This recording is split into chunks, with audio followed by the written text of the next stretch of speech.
Morning. Welcome to Reading the Science of Mind in 1 Year. I'm Reverend Rafe Ellis, Senior Minister and Spiritual Leader of the Center for Spiritual Living Common Ground in Central Maryland.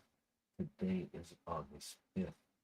So let's get started with our reading and see what comes alive in us. Here we go. Of Faith, A Way of Life by Ernest Holmes. Reading from page 244, paragraph 2, to page 247, paragraph 2, using inclusive language. Nerve troubles. As we come to realize that thoughts are things, we shall also see that different kinds of thoughts will produce different types of effects.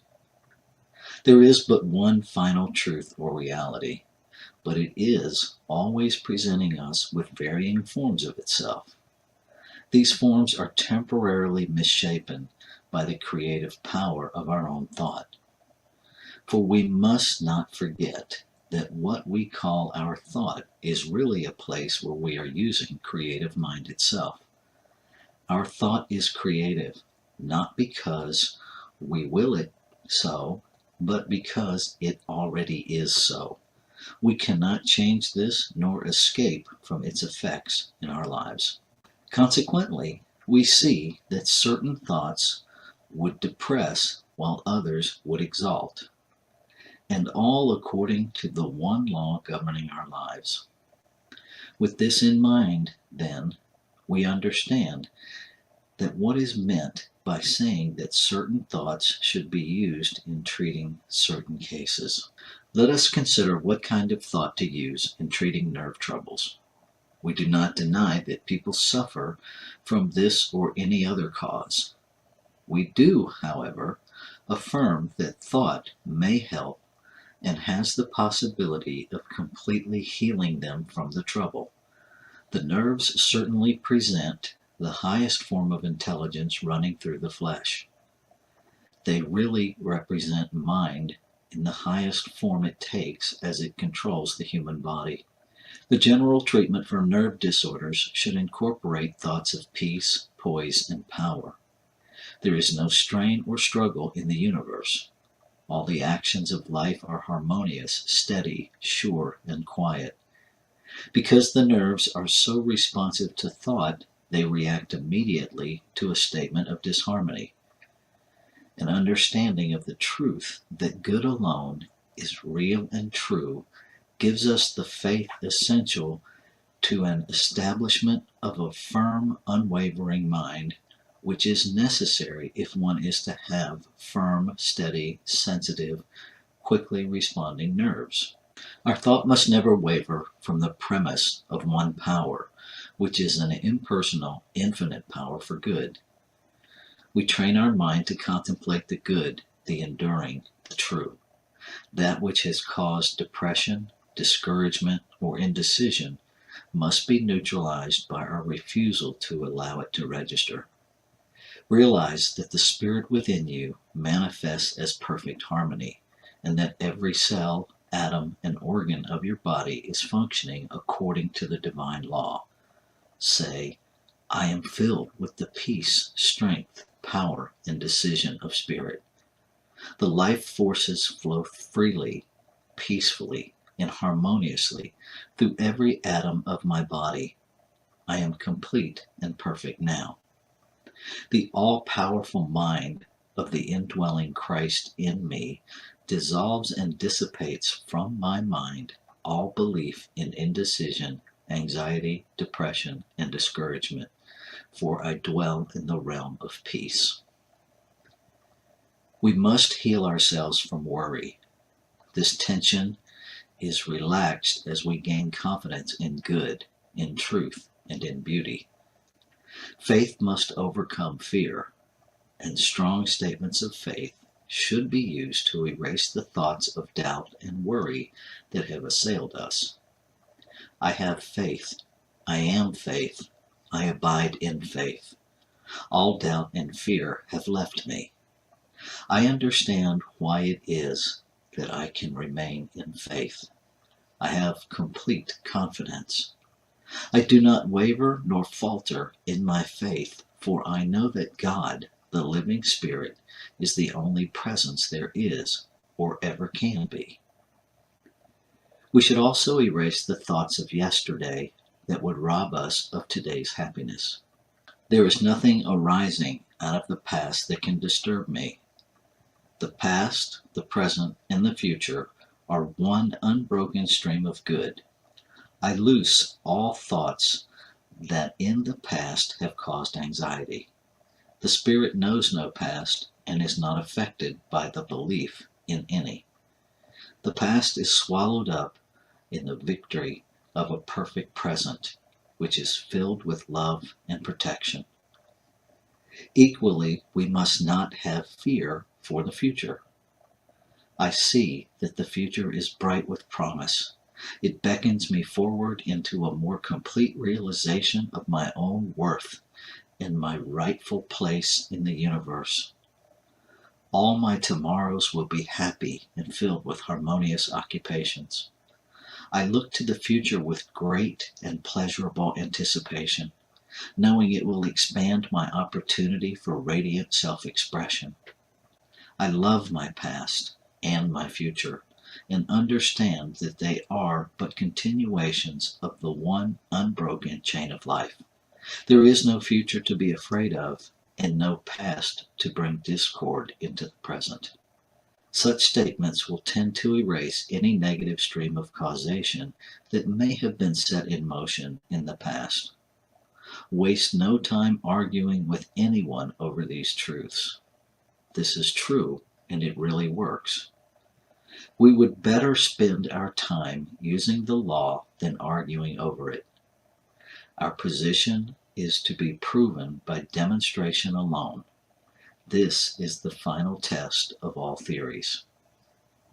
We should read, study, think, and meditate upon these statements, which tends to calm, to give poise and confidence, and erase all thought of fear and tension.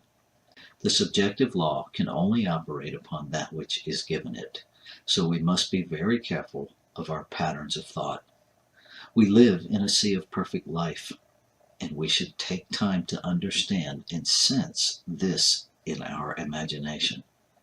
We should think of ourselves as being surrounded by perfect life and poise in an eternal calm. We are in a sea of untroubled waters of life, from which we may freely drink. We must do the drinking. No one else can do this for us. We should hold out the cup of acceptance until it is filled and overflowing with the manifestations of our desires.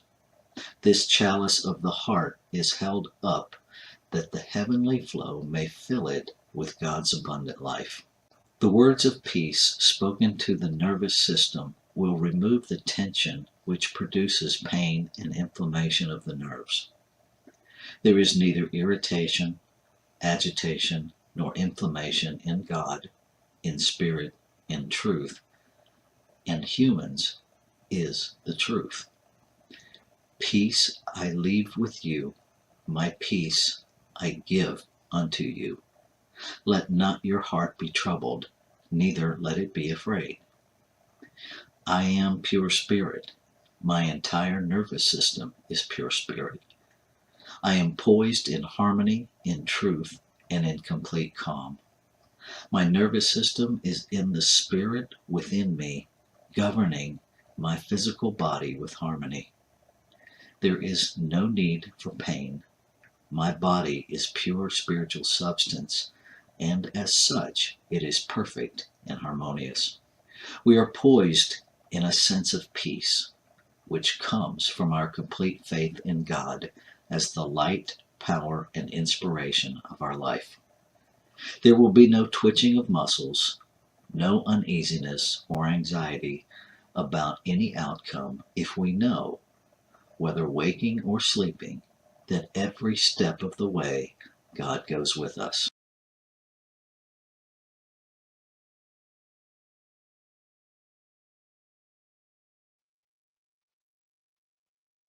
Right there. Good morning, Reverend Jenna. Saw your note. Um, there is a lot in this fourth section. Um, the first thing that pops out for me is actually in the last sentence in the first paragraph. For we must not forget that what we call our thought is really the place where we are using creative mind itself. It's actually second to the last sentence. Our thought is creative, but not because we will it so, but because it already is so. We cannot change this nor escape from its effects in our lives. All caps. Um, that's the reminder that we're always using consciousness. We're always using thought. Uh, there are thoughts operating in every one of us. They're operating generationally, historically. Another word for that is the collective consciousness. Every thought that has ever been thunk is equally eternal, active in mind. And as the reading points out, there is no past or future. There's only the present. There's only now. And every one of those is active in now. And so our personal experience of it is sometimes in our awareness and sometimes in our unawareness. And that's why one of the other things that jumped out for me is the whole idea of discipline, of continuously practicing. And I really, you know, I don't know why Holmes chose the words he used. I don't even know if he chose these words because I know that there were editors involved. And so is it Holmes' words? Is it the editor's words? Does it matter? I don't know. But I do appreciate um, on page 244, second to the last paragraph, where he says, we do not deny that people suffer from this or any other cause. We do, however, affirm that thought may help and has the possibility of completely healing them. He doesn't even state it as definitive. He states it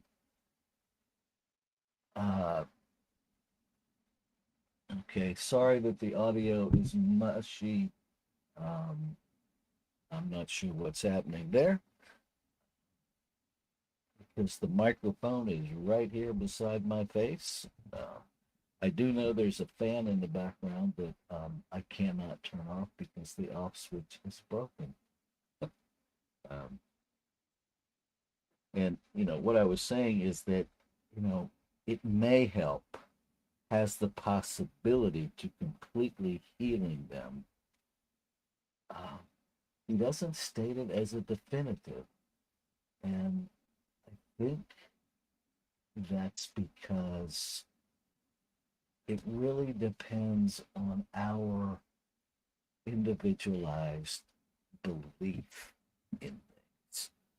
Let me move this microphone a little closer. Maybe that'll clear things up a bit.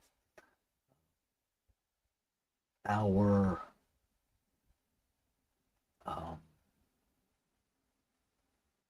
I can say the words, and if the belief back of the words is iffy, then my demonstration will be equally iffy.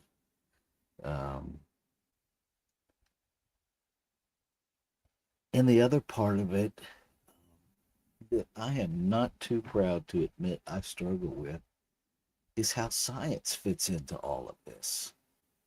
Um, at what point is it just the natural scientific evolution of a physical body? and it's supposed to happen the way it's happening. And it, you know, just because I'm uncomfortable with it, does that make it illness, or is the illness my discomfort with the science of my body? These are things that I dance with because I really don't know the answers to them, and I'm not going to uh, sit here and pretend to be certain about something that I still wrestle with. I think it's important that we own the wrestling match as much as we own the belief systems. Uh,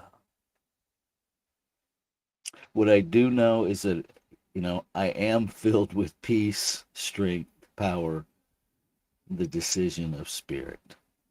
Um, that life flows freely, peacefully, and harmoniously through every atom of my body, and that I am complete and perfect now. That's on page 245. I believe that. I know that. And I also am open to not predicting how that happens or what that is experienced when it happens, because I don't know that piece. I know that all of my reactions, all of my interpretations come from conditioned thinking. Um, and so, where is that line between conditioned thinking and spiritual awareness? I don't always know. Uh, and if I base it on feeling, I don't know that I'll ever know. Um, and I think that's where faith comes in. And I'm going to wrap up with this one. Our position is to be proven by demonstration alone. This is the final test of all theories. And so, what's being demonstrated in my life? Am I able to demonstrate peace no matter what the circumstances? Am I able to demonstrate that place of being calm in the storm? Uh, some days, yes. Some days, not so much. Um, and so that becomes my litmus test. What am I demonstrating? And not just to tell myself something different, uh, but to manifest something different, to truly be at peace when things around me are chaotic. Um, that's the biggest demonstration that I experience. And so, with that, I'm going to take us into our time of meditation. See what comes up for you. Just be present for whatever comes up. And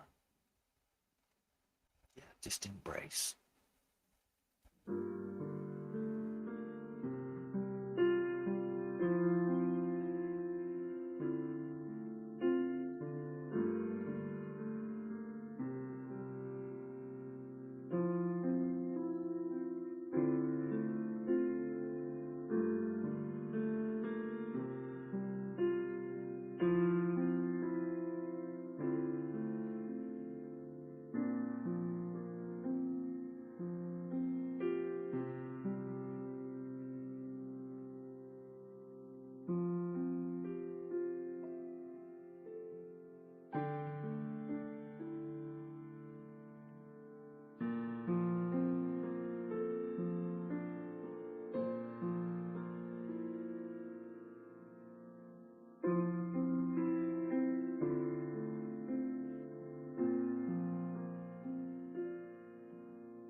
one power,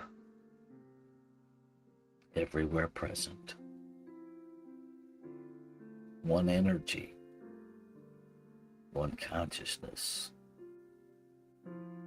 many names for this one. And yet, it is unlimited and cannot be defined by a single conditioned concept. And so I know that it is each name that I know it by, and none of the names that I know it by. It is each and all and so much more. It is that changeless, indefinable, unlimited substance of life, that triune energy process that is substance, activity, and form, that is unformed and formed, that is seen and unseen. It is the unformed moved into form by desire of itself to express.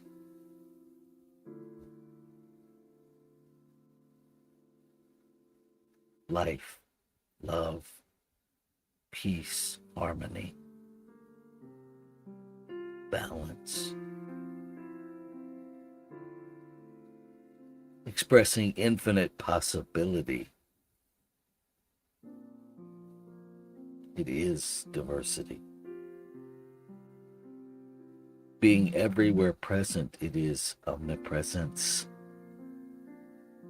It is omnipotence. It is omniscience.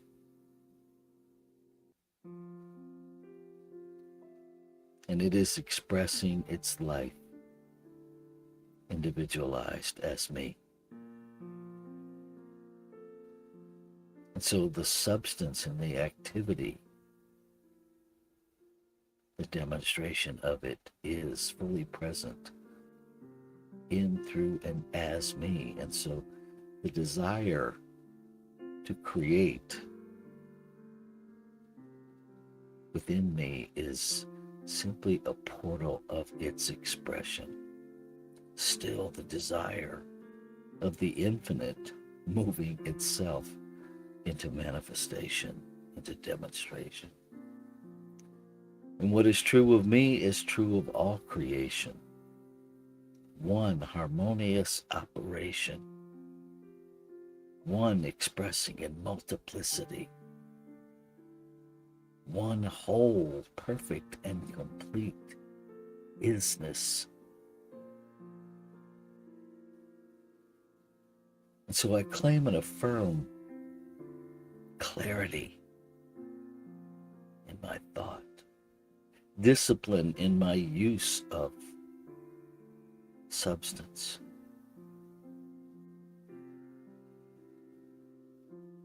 perfect faith that knows that the word spoken is the word fulfilled.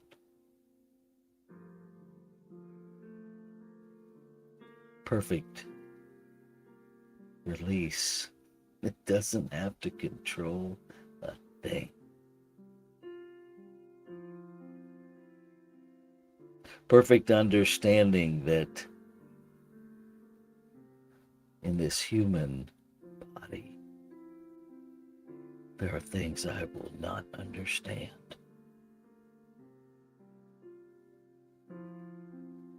And yet, at the internal, in the level of silence, I understand all. That being able to articulate it is unrequired. That deeply sensing it, recognizing it, knowing it as the essence and substance and activity of my being is clarity. And And living from that is the highest discipline that I can achieve. I claim and affirm that what is true of me is true of all creation. Each and every one. The same amount, the same value. One substance, one God, one life, one whatever we call it, expressing itself in multiplicity. And so every expression of it must be equally valued, none greater than the other. And so I remind myself in this moment that I live, move, and have my being in pure equality. That the value is the value established by the substance, not the assigned value in this human realm. And so I move through this day claiming, affirming, living a palpable, visible, visceral experience of celebrating every expression of life in the truth of its being as whole, perfect, and complete. I recognize the self within the self in every expression of the self. I recognize the wholeness and the inseparability everywhere I look, everything I see, everything I touch, taste, hear, smell, everything I experience is the I am, expressing in multiplicity, never separate from itself. And in this experience, I hold myself equal to, refusing to have any belief in less than and no belief in greater than. I move through this day as an equal participant in an infinite, whole, perfect, and complete creation, in the multiplicity of expression. And I celebrate. I rejoice with every breath.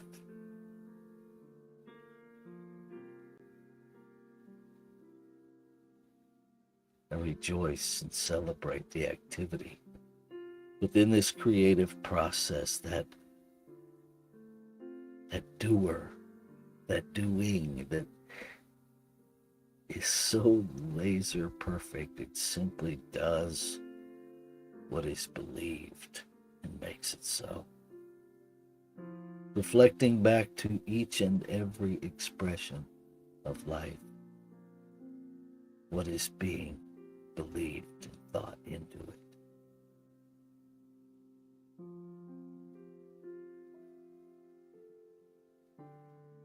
Grateful. Grateful for this activity of reciprocity, and grateful for the opportunity to change my thinking, change my life, when what is reflected back is in conflict with the desire to express and experience. I practice the discipline of change.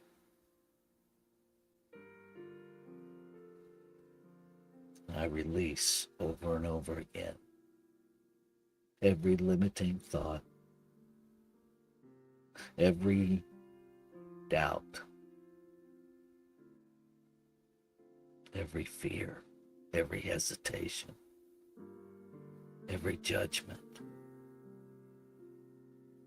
I let it all go, opening me to a full, unrestricted experience of the divinity that I am.